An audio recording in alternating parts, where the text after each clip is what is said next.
Welcome back to Calm Coding. I'm your host, and this is your weekly space for unpacking the latest cybersecurity news and stories without the panic. Yeah, definitely zero panic here. It's good to be back. Good to have you. So, for you, the listener, you know we like to keep things approachable. We want you to be well-informed, but not overwhelmed. Right, because it's really easy to get overwhelmed right now. It is.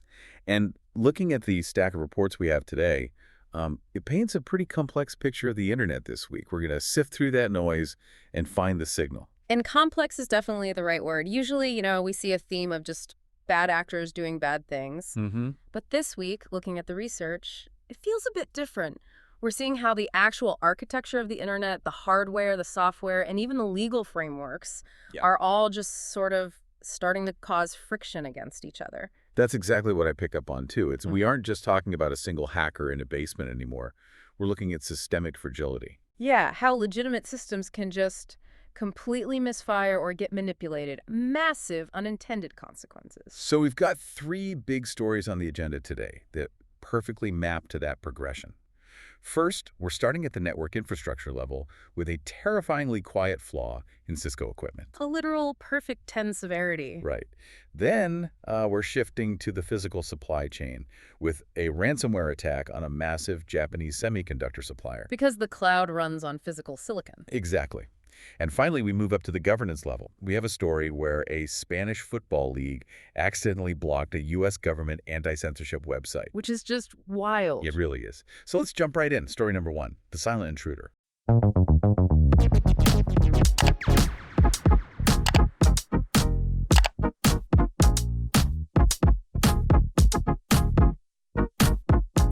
We are talking about Cisco's Catalyst SD-WAN solutions. The absolute backbone of enterprise networking. Right. And for anyone who maybe hasn't upgraded their network rack in a while, SD-WAN is software-defined wide area network. It's the modern standard. Yeah, it connects branch offices, data centers, cloud instances. It basically replaced those old, really expensive MPLS lines. It is the plumbing of the corporate internet. It's the central nervous system. I mean, if you control the SD-WAN, you control where every single packet of data goes. Which makes this vulnerability a massive deal. Huge. We're talking a severity score of 10 out of 10, maximum critical. The flaw is tracked as CVE 2026-2001-27. Right. But the thing that really jumped out at me wasn't just the score. It was the timeline. This wasn't just, discovered by some researcher in a lab last week. No, not at all. It has been actively exploited in the wild since 2023. Yeah, and that is the part that keeps CISOs awake at night. This 0 day was actually, a 3-year day. The attackers had a persistent foothold for years. So let's break down how this actually works without getting too bogged down in the jargon. The advisory mentions a failure in the peering authentication mechanism. Right. To me, that sounds like the system just isn't checking ID cards at the front door. It's a bit more nuanced than that, but fundamentally, yes. In an SD-WAN architecture, you have different components talking to each other. They use a peering protocol to sync configurations. Okay. And the flaw was in how the system validated those incoming connection requests. It essentially allowed an attacker to send a specially crafted request saying, hey, I'm a new router on this network, trust me. And the system just goes, okay, come on in. Pretty much. And that allowed the attackers to insert what we call rogue peers. Rogue peers. Yeah. And once you are a peer in that fabric, you aren't just a guest anymore. You are part of the actual infrastructure. You gain high-privileged access. So they have the keys to the kingdom. Well, initially, it's technically non-root, but it grants access to NetCon. NetCon, right. The Network Configuration Protocol. That's the tool admins use to automate sweeping changes across the network. Exactly. So if I'm an attacker and I have NetCon access, I can just rewrite the rules of the network. You can do almost anything the admin can do. You can mirror traffic to steal data, reroute traffic to a malicious server, or just shut the whole thing down. Wow. But the specific group behind this, tracked as UAT86X team. Right, UAT86X team, they didn't stop at just NetConf access. They wanted total root-level control. And this is where the story gets really sophisticated. Can you walk us through the downgrade attack they used? Because I found this fascinating. It is pure tradecraft. So normally, to get root access, the deepest level of the operating system, you need to exploit a specific bug in the current version of the OS. Right. But modern Cisco firmware is actually pretty locked down. So UAT8616 didn't even bother trying to crack the current version. They took a shortcut. Exactly. They used their NetConf access to force the router to upgrade, or rather downgrade, to an older, vulnerable version of the OS. So they rolled the clock back. Yeah. They forced the hardware to install an old operating system that already had known holes in it. Precisely. They downgraded the box to a version they already knew exactly how to crack. That is wild. So the box reboots into the old version. They use their old exploits to get root access. They establish persistence, install their backdoors. And then they cover their tracks. Right. This is the genius part. They re-upgrade the box back to the current firmware. That is incredibly devious. Oh. Because if a legitimate network admin logs in the next morning and checks the dashboard, It says system up to date. everything looks perfectly normal. The only way you'd ever know is if you were looking at the logs at the exact moment the downgrade happened, or if you did a deep, deep forensic analysis of the file system partition. They effectively cleaned the crime scene by putting the furniture back exactly where it was. It creates this false sense of security that is almost impossible to combat. And the U.S. government clearly sees this as an immediate threat. I was looking at the directive from CISA. Yeah, the CISA response is very telling. Usually when they add a bug to the Known Exploited Vulnerabilities Catalog, the KEV, they give federal civilian agencies a 3-week window to patch. Which is standard. Standard operational cadence. For this bug, they gave them 2 days. 2 days. Yeah. That is essentially a stop what you are doing and fix this immediately, or turn the product off order. It signals that they believe UAT 8615 is currently active. They're looking for targets right now. And given that they've been operating quietly since 2023, the intelligence community is probably seeing traffic patterns that haven't been made public yet. It's a stark reminder that software infrastructure can be compromised from the inside out. But of course, software needs hardware to run on. It does. Which brings us to our second story. We are moving from the logical layer of the internet to the physical supply chain. The stuff you can actually kick. The stuff you can kick. Yeah. Or, as it turns out, the stuff you can hold for ransom. We are talking about Advantest. Right. Now, if you don't work in the semiconductor industry, you might not recognize the name. But they are a Japanese giant. And they confirmed that on February 15, 2026, they detected a ransomware attack on their systems. And to really understand why this matters, you have to understand where Advantest sits in the tech food chain. They don't make the chips themselves. They make the machines that test the chips. Automatic test equipment, right? ATE. Exactly. So imagine a massive fabrication plant in South Korea or Taiwan pumping out millions of silicon wafers. Right. Before those chips can go into an iPhone or a Tesla or, well, a Cisco router, every single one of them has to be electrically tested to ensure it actually works. Advantest makes the massive multi-million-dollar machines that do that verification. So they are a critical bottleneck. If Advantest's internal systems are down and they can't support their machines or ship new ones, The chip fabricators can't test, and if you can't test the chips, you can't ship the chips. it's a total choke point. Yeah. And Advantest isn't a small shop. I looked up their financial operating income of over 161 billion yen. That's about $1 billion US. Yeah. And 6,500 employees globally. They have a massive market share, especially in memory testing. So the details of the attack itself follow a pretty grim, familiar pattern. They detected unusual activity, they isolated the affected servers, and they brought in third-party security experts to investigate. Right. And while the investigation is ongoing, they haven't officially confirmed if customer or employee data was stolen yet. But in these modern ransomware cases, data theft is almost always the leverage. Exactly. It is the double extortion model. Encrypt the systems to stop your factory from working and steal the blueprints so they can threaten to leak them if you don't pay.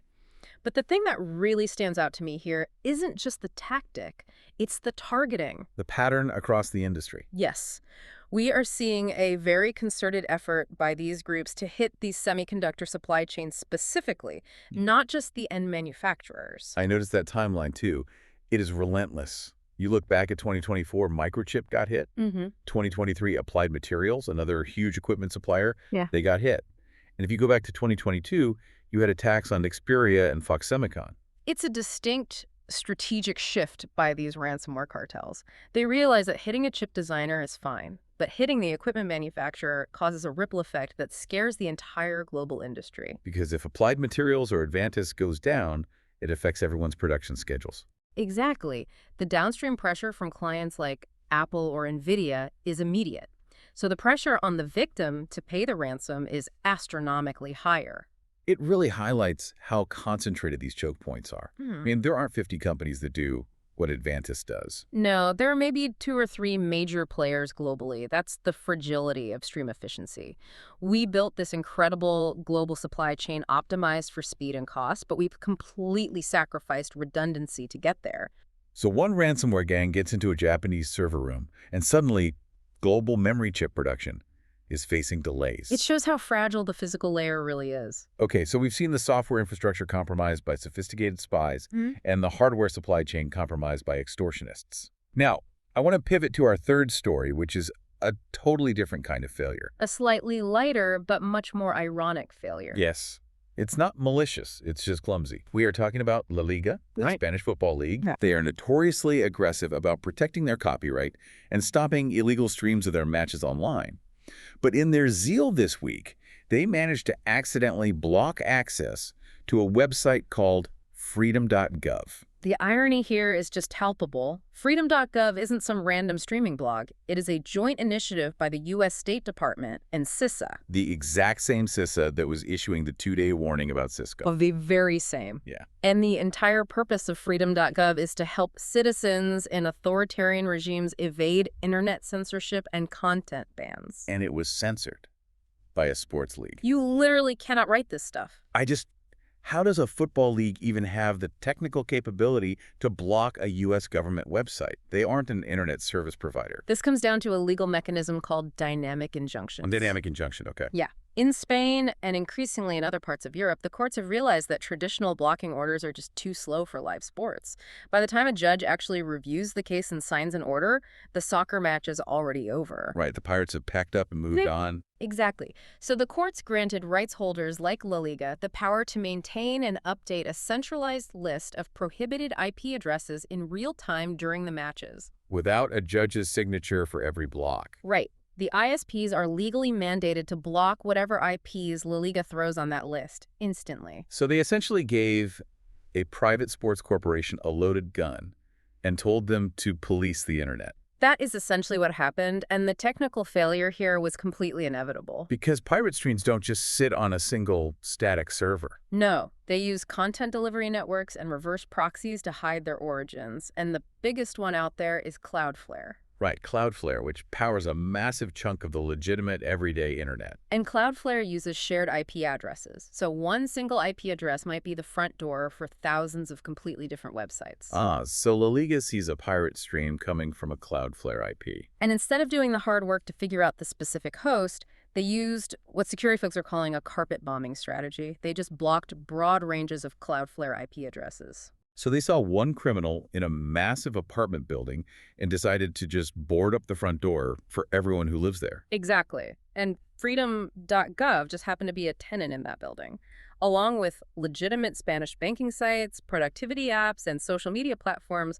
They all went dark for users in Spain. It's a total mess. And I saw that David Peterson, he's the general manager at Proton VPN, he flagged this block immediately. Well, Proton definitely has a dog in this fight because their users are often the ones trying to access these blocked sites. But Peters made a really sharp point about this. He called it the Cobra effect. The Cobra effect. Yeah. By using these blunt, clumsy, whack-a-mole blocking tools, LaLiga is actually driving average Spanish citizens to start using VPNs just to access their bank accounts or read the news. So they are actively driving people to adopt the exact same tools that defeat the blocking efforts in the first place. Precisely. They are training the general population to bypass the firewall. I mean, once someone installs a VPN to check their email because LaLiga accidentally blocked their provider, they aren't going to uninstall it. And now they can easily watch the pirate streams too. It's a strategic own goal. So bringing this all together, we've got these three really disparate stories. Cisco, Advantest, and LaLiga. When you synthesize them, they feel deeply connected. They are all stories about trust and how quickly that trust breaks down due to complexity. Right. With Cisco, we trust the network infrastructure to authenticate securely. We trust the system dashboard when it says everything is fine. And that trust was manipulated from the inside out. And with Advantest, we trust the physical supply chain to deliver hardware on time, and we see how fragile that is when a single ransomware attack can threaten the global semiconductor flow. And then LaLiga. We trusted a legal framework to police the internet infrastructure. And it ended up causing massive friendly fire because it was just too clumsy. Exactly. In all three cases, the complexity of the system is its ultimate downfall. The Internet's architecture is too complex for a lawyer at a football league to police without breaking things. It really pushes back on the idea that the internet is this robust, unkillable machine. It feels a lot more fragile than that. It often is, whether it's sophisticated hackers like UAT861 or just overzealous copyright enforcement. The complex web we rely on is surprisingly delicate. So for you listening, what is the ultimate takeaway here? We want you to be aware, but not paralyzed by all this. The takeaway is defense in depth, and not just in your tech stack, but in how you think. Don't assume the hardware supply chain is resilient. Don't assume the software is clean just because the version number looks right. Verify everything. And if a website is suddenly blocked, don't just assume it's because it's malicious. It might just be collateral damage. Skepticism is a survival skill in this environment. It really is. Before we close out today's conversation, I want to leave you with one final thought to mull over. We touched on the irony of the LaLiga situation, but it raises a much larger question about power on the internet. It absolutely does. We spend so much time worrying about state-sponsored censorship authoritarian regimes turning off the internet to control their citizens. But what we saw in Spain was a private for-profit sports corporation acting with quasi-state power. They effectively censored a foreign government's diplomatic tool with zero immediate oversight. All because they wanted to protect their TV revenue. Right. So the question is, if a private sports corporation can accidentally block a U.S. government site while chasing a soccer stream, who actually controls what we can see online? Is the cure for piracy becoming worse than the disease? That is a fascinating and kind of haunting question. Who really holds the keys to the internet? The judge, the politician, or the copyright algorithm? I think we are finding out the hard way. Well, on that note, we are going to wrap up this week's Calm Coding. Thank you for joining us as we navigate these stories. It is complex, it's messy, but understanding it is the best way to stay secure. Stay curious out there. And stay safe. Thanks for listening.